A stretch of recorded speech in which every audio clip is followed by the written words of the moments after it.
Controlling the world food supply, the food barons and big food. How a handful of companies are taking control of the world's food supply. A report published in late 2022 by the ETC Group reveals how a handful of companies, with the help of big tech, are taking over the world's food supply. The report, titled Food Barons 2022, Crisis Profiteering, Digitalization and Shifting Power, offers a snapshot of the world's food barons, the biggest players in the food and agriculture industry chain. And there's the link here for the PDF, Food Barons Full Sector Final. It looks at the top companies and that control each of the 11 key agri-food industry sectors: seeds, agrochemicals, animal genetics, synthetic fertilizers, farm machinery, animal pharmaceuticals, commodity traders, food processors, big meat, food retail, and food distribution. The findings show that many agri-food sectors are controlled by just 4 to 6 dominant companies, allowing these companies to wield enormous influence over markets, agricultural research, and policy developments, which undermines food sovereignty. Unfortunately, the report lives up to the false World Economic Forum, WEF, United Nations climate change narrative, and also favors racial justice. What exactly is meant by the term racial justice, quote unquote, is unclear. If this is a show of solidarity with the social justice warriors of neo-Marxist critical race theory, the dominant ideology behind Black Lives Matter social movement, that too is sad.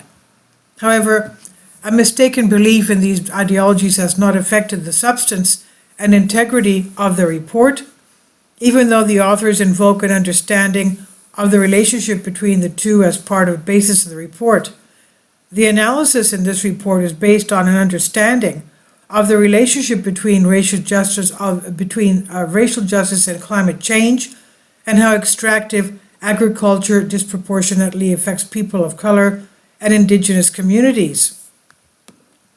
The report is a comprehensive overview filled with important qualitative and quantitative information, such as that digitization of agriculture and tables showing the dominant companies in each agri-food sector, which we highlight briefly here in the reports, also outline important and often overlooked topics such as after patent and generics, they unabashedly promote pesticides on page 8. The biodigital takeover of food and agriculture on page 130, the RNA pesticide sprays, page 27, gene editing, and new tech fixes. We won't expand on those parts of the report here, but it's a must read for anyone who believes the use of these technologies is in any way beneficial. The digitization of agriculture. Health Impact News used the Food Barons report in an article to highlight big tech's plan to take over the food supply. Everything and anything related to digital computer technology these days is labeled artificial intelligence, AI, the new marketing buzzword for big tech to attract money from investors. So it should not surprise us that the big tech is now trying to apply artificial intelligence to food production as well. Health Impact News wrote, and includes some excerpts from Food Barons report, Power Up, Technical Fixes to Lock Down Corporate Control. The Food Barons are introducing a number of new technologies to tech fixes designed and intended to entrench corporate control over food and agriculture even further. Techno-fix refers to the development of a technological product or intervention to address a social or environmental problem, often a problem created by a previous technological failure. In the industrial food chain, digitization of food and agriculture is emerging as a new technological solution of the day. Our ongoing research reveals that every sector of the industrial food chain is in the process of becoming a digital enterprise. At the same time, big tech is tightly entangled with industrial food production. Data extraction through digital technologies is now a commodity in itself. The industrial food chain relies on big data to develop, process, trade, track, sell, and transport its products. digitizing food and agriculture from the farm to our doorstep. The sight of the new digital initiatives on food and agriculture is dizzying. On the farm, it involves concerted efforts to improve of all digital agricultural drone spraying, artificial intelligence-based robotic planters, and automated animal feeding and facial recognition functions. Major agricultural giants such as Bayer, Deere and Company, Corvetta, Syngenta, and Nutrien are reconstructing their entire businesses around big data platforms. Bayer's FieldView digital platform, for example, extracts 87.5 billion data points for 180 million acres of farmland in 23 countries and feeds them into Microsoft and Amazon's cloud servers. Deere, the world's largest agricultural machinery company, now employs more software engineers than mechanical engineers. On the way to retail, the global grain trading system is undergoing a digital overhaul as it becomes increasingly automated and products are tracked via blockchain. At the same time, online grocery platforms and food delivery apps such as DoorDash, Zomato, and Deliveroo have grown during the pandemic lockdowns and are involved in a whole new last link in the industrial food chain.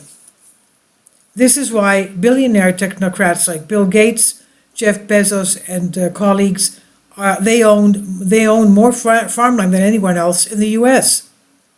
Farmer Bill and his wife own more farmland than anyone else in America. As the ETC report so eloquently states, here is the technocrat's dream farm. It's a farm of one where technology does all the work and makes the profits. Each leading agrochemical company offers its own digital agricultural platform available to farmers as a way to convert farm data into savings that will ultimately increase farm profitability.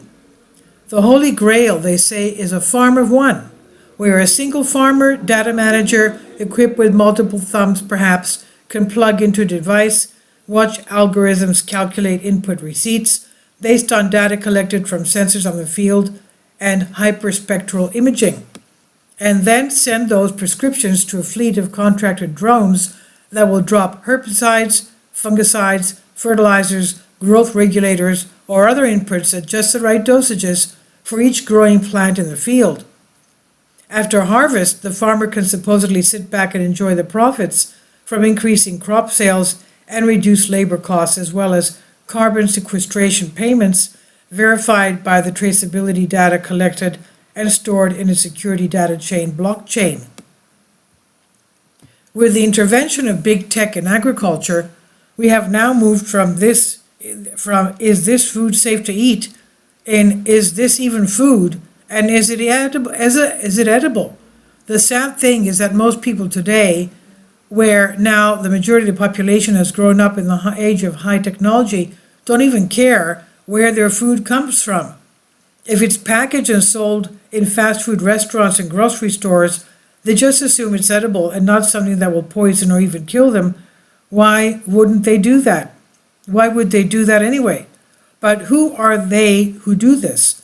Do you mean the regulatory agencies like the Food and Drug Administration, the FDA, that just approved the set of population reduction products called vaccines? Well, of course not. They would never allow poisonous, inedible food that harms the public to be sold commercially, would they?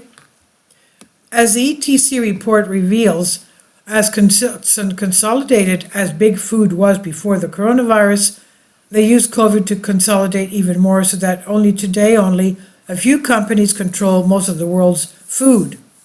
Data provided by big tech and their artificial intelligence is what enables this massive consolidation of power. Corporations that control the world's food supply, when you go from 15 to 10 companies, not much changes. When you go from 10 to 6, a lot changes. But when you go from 6 to 4, it's a huge change. From 15 to 4. Those with market power can drive prices above what is considered fair market value. We are at a point of market concentration that we have never seen before. A little secret about food industry that globalists hope you don't realize: They can't sell their products if you don't buy and eat them. It really is that simple. Every person on the planet needs to eat, and everyone, at least those not in an institution or prison, can choose what food to buy and eat. The only way to resist big tech's takeover of our food supply is to not buy their cheap toxic products and take the time to seek out the high quality food that can be bought locally from local producers, most of which they will prefer to sell directly to the customer. Do you want to eat food grown on local farms, or do you want fake meat and bugs from a lab and genetically modified food? Asset management companies. Before enumerating the dominant players in each agri-food sector, the report begins by introducing the shareholders of some of these companies. Recent decades have seen a massive increase in land grabbing and venture capital speculation in food and agriculture assets worldwide, with the latest trend exemplified by the financialization of the industrial food chain. In this way, the primary purpose of food systems is increasingly moving away from feeding people to feeding profits. More recently, private equity and asset management firms have flocked to the global food and agribusiness sector. At the end of 2020, the private equity industry managed more than $7.5 trillion in capital, with growing influence on corporate power drivers in food and agriculture. For example, just 3 of the world's largest asset managers collectively control more than a quarter of all institutional shares of some lending agribusiness companies. Agrochemicals and pesticides. In the wake of recent major mergers, 5 of the leading pesticide companies dominate the global commercial seed and trait market. The pesticide and seed sectors became inextricably linked with the commercialization of molecular biotechnologies in the mid-1990s. For example, genetically modified herbicide-resistant plants. Today they are associated with big data strategies. Despite the staggering level of corporate concentration in the global commercial seed sector, the vast majority of the world's farmers source their own seeds, and farmer-controlled seed networks still account for around 18 to 90% of the world's seeds and plant material. Over the past 40 years, the world's largest agrochemical companies have used intellectual property laws, mergers and acquisitions, and new technologies to take control of the commercial seed sector. Today, pesticides and commercial seeds are no longer distinct links in the industrial food chain. However, ETC Group continues to provide company classification and market share for seeds and agrochemicals as separate segments. A pure-play seed company, hence a company that focuses primarily on seeds, is a rarity among the top companies. Synthetic fertilizers. The global fertilizer industry is fragmented. However, it has historically operated in export cartels organized by type of fertilizer, sometimes with government approval and with the participation of state-owned companies. State ownership, investment in fertilizer production and trade is still common. Many fertilizer companies are expanding their offerings to include so-called specialty fertilizers, for example, containing micronutrients and/or microbe-based formulations, and digital agriculture. Animal husbandry and genetics. The industry typically selects for genetic traits to maximize production, hence rapid growth and high yields, and to facilitate production, processing, and transport of uniform animal protein products on a mass scale. Despite efforts to protect the quality of the meat, the big companies start buying the small ones and exploit them. Due to reduced competition, farmers were forced to conform to the standards set by the parent companies. Family farms had to accept lower prices while struggling to meet new standards for what animals to raise and how. The first industrial farms appeared in a pre-effort to increase profits. Packing 20,000 chickens in a warehouse is more profitable than buying enough land for the animals to free range. In 1948, the documentary short The Chicken of Tomorrow explores the history of the factory-produced egg and poultry industries. Chickens were now bred to lay 10 times more eggs than they would normally lay in the wild. They had also been genetically modified to have larger breasts, wings, and legs. Farmers began fattening cattle by giving them growth hormones to meet the demand for meat. Industrial races cannot survive without high-protein foods, expensive drugs, and climate-controlled housing. Machinery for big agriculture. Today, the world's largest farm equipment companies are preparing to harness digital agricultural technologies and farm data as their number one strategy for expanding market share. Digitalized agriculture involves other machines used on the farm, drones, sensors, and devices that run apps, for example, as well as internet connectivity. Animal medication. The animal medicine industry, also known as the animal health industry, sells commercial products for the productivity and health of companion animals, including drugs and vaccines, diagnostics, medical devices, nutritional supplements, veterinary, and other related services. This area does not include feed products, although in some cases it may include medicated feed additives. Trade in agricultural products. The giant corporations that control global commodity trade are among the most powerful and least transparent companies in the industrial food chain. The total value of global agricultural commodity markets is difficult to estimate because much of the information is proprietary and supply chains are opaque. 3 of the world's top ag traders are private and 1 is state-owned. Big meat and protein. The corporate meatpacking industry involves the slaughtering, processing, packaging, and distribution of animal protein from animals. Increasingly, the industrial meat sector is also linked to the production of alternative proteins, that is, high-protein foods processed from plants, insects, fungi, and through cell structure or fermentation techniques, synthetic biology that is, with the aim of replacing or coexistence with those on the market with conventional animal and fish-based proteins. Excerpts from ETC Group report. Today, amid ever-increasing corporate concentration and weak antitrust laws, some of the world's largest companies are using supply chain gridlock and pandemic-induced inflation as an excuse to raise prices, a practice known as speculation crisis. Power play, spreading false narratives. To maintain their market dominance, the major players in the industrial food chain are actively working to distract, promoting a distorted image of the global food and agricultural systems. This was evident in the controversial UN Food Systems Summit in 2021, where big food executives and their trade groups wringed their hands over a food system broken by climate change and the pandemic. Then they assured us that they were the only ones who could make it with their ready-made agenda to transform the food system. Big food consistently seeks to undermine the world's 3 billion indigenous and peasant producers, rural and urban, fishers and pastoralists who feed the majority of people, pastoralists meaning shepherds. The world's biodiversity makes indigenous and peasant producers humanity's best defense against climate change.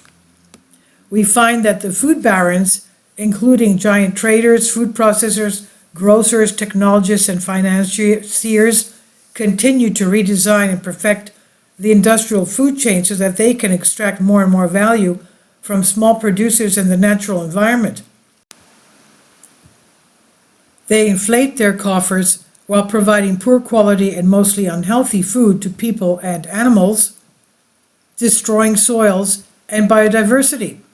Today's industrial food chain enables the world's largest food barons to have more economic power than all of the world's 3.6 billion farming families, fishermen, and producers combined. This is profoundly inefficient, perverse, and ostentatious. Our report also highlights 3 emerging multi-sector critical trends that enable increasing control along the industrial food chain by big agriculture, big data, and big finance. 1. New technologies enable food barons to further consolidate their wealth and control, especially through the digitalization of agriculture. They actively promote digital and genetic technologies and programs, including as planet-saving tech fixes to maximize investment. 2, we see the rising power of Asian, especially Chinese, big agricultural food giants. 3, finally we find that the increasing involvement of asset management companies in food and agriculture creates the impression of competition, but ultimately reduces actual competition. With the help of philanthropic capitalists such as Bill and Melinda Gates Foundation, quote unquote, the reach of food and agriculture, big tech is now being extended to rural and smallholder agriculture in the global south, from rural markets to urban megacities. However, the new forms of control and value extraction brought about by these technologies threatens to further usurp farmers' autonomy and decision-making, while potentially facilitating and accelerating a new era of land grabbing and new forms of control over small farmers. Global governance is expressed through corporatism and the rise of conglomerates. A particular example of corporatism and social control can be found in global food systems, the ways in which they are monopolized and managed. Controlling and managing global food supplies has been a corporate and political priority for decades, with US-based conglomerates leading the way. Control the oil and control the nations. Control the food and control the people, as Henry Kissinger says. This is from Terra Papers by Rhoda Wilson, and I've translated this for you from a Greek article.